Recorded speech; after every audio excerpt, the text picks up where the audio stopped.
Happy Sunday once again. This is Skvader with the second Midori Minitours of 2024. This week's theme was Studio Ghibli, which in practice ended up being pretty much Miyazaki directed films, but you know. By the way, I still haven't seen Boy and the Heron, but I will soon. I will soon. For the first one, I just had a quick little sketch of Ponyo and her sisters. I actually really love the design of the sisters. They're just so cute. And Ponyo fish form doesn't get enough love and attention despite being in most of the marketing, so we have her here as well.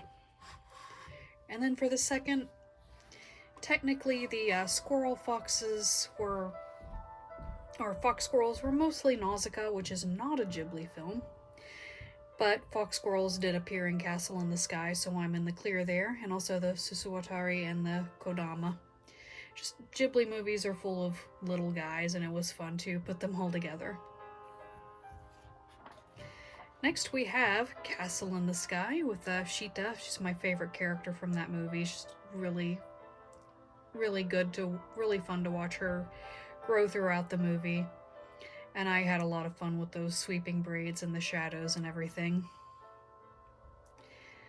Next up, from My Neighbor Totoro and May and the Bus Kittens, May and the Bus Kitten. I'd really like to get to the Ghibli Museum one day and see that short, but for now they're just super cute. Next is Haku from Spirited Away.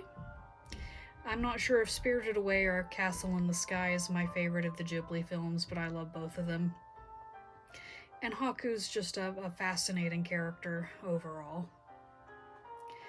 For the next one, we have Kiki and Gigi, Kiki's Delivery Service. This is a weird movie for me because it's overall lovely, but I kind of have my issues with the Kiki can't speak to Gigi anymore because she matured and she doesn't need him anymore thing. First of all, she matured, so she no longer needs her best friend. And second of all, I just reject the idea that maturing means you reject whimsy or have less fantasy and fairy tale things in your life. It's like I think it was a C.S. Lewis quote where he was trying to be mature. He hid that he loved fairy tales, but when he became truly mature, then he loved fairy tales openly. But yeah, maturity does not mean lessening of whimsy. But that's a whole thing that we won't get any further into here. I really love Kiki and Gigi. They're a great pair. And for the final one, Sophie, Howl's Moving Castle.